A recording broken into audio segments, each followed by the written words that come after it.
sa ikararangal mo sa pamamagitan ng iyong anak na aming Panginoong Yesu Kristo.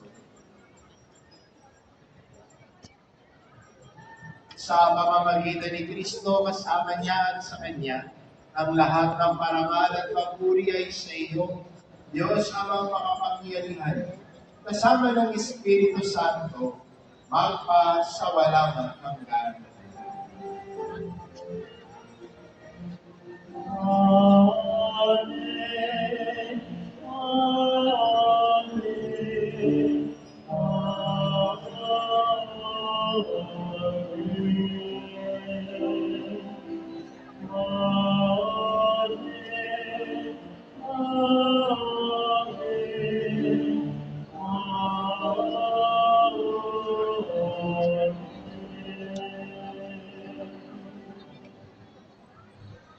Sa tagubili ng mga nakagagaling na utos at turo ni Jesus na Panginoon natin at Diyos, ipahayag natin ng lakas loob.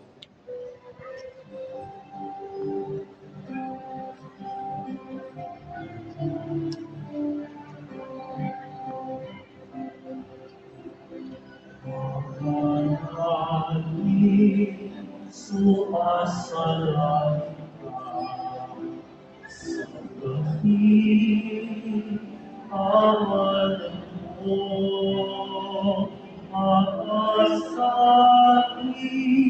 ang kaharian mo, sundin ang loob mo, ito sa lupa para sa langit.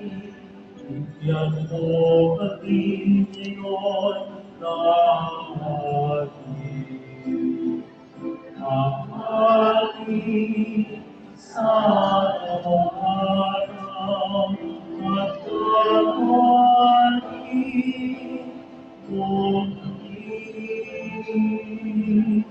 sa limang masarap pagkakataon sana ka masarap sa amin at huwag mo kami itulog sa puso at yayaw.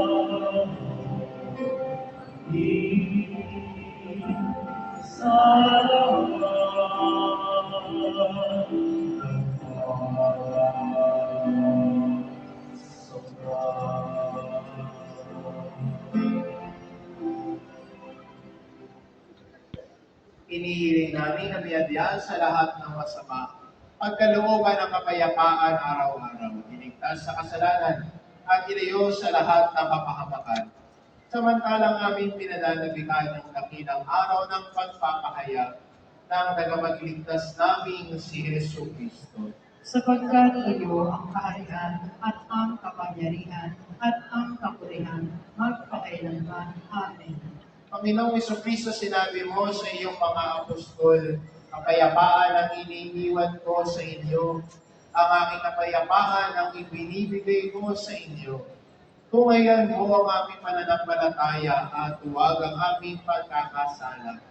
Pagkalooban mo kami ng kapayapaan at pagkakaisa, ayon sa iyong kalooban, kasama ng Espiritu Santo magpa sa walang hanggan. Amen. Ang kapayapaan ng Panginoon ay laging sumainyo. At sumaiyo rin. Magbigayan kayo ng kapayapaan sa isa't isa.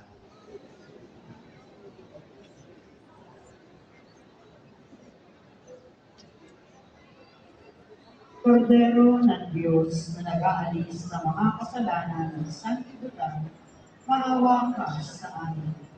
Kordero ng Diyos na nag-aalis sa mga kasalanan ng sanlibutan, maawa ka sa amin.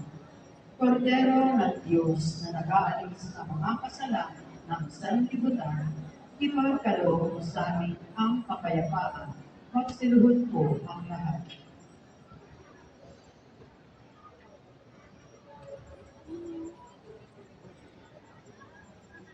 Ito, Kordero ng Diyos, ito nag-aalis ng kasalanan ng sanlibutan. Mapalad ang mga inaanyayahan sa kanyang piling. Panginoon, hindi ako karapat-dapat na magpatuloy sa iyo. Ngunit sa isang salita lang ay gagaling na ako.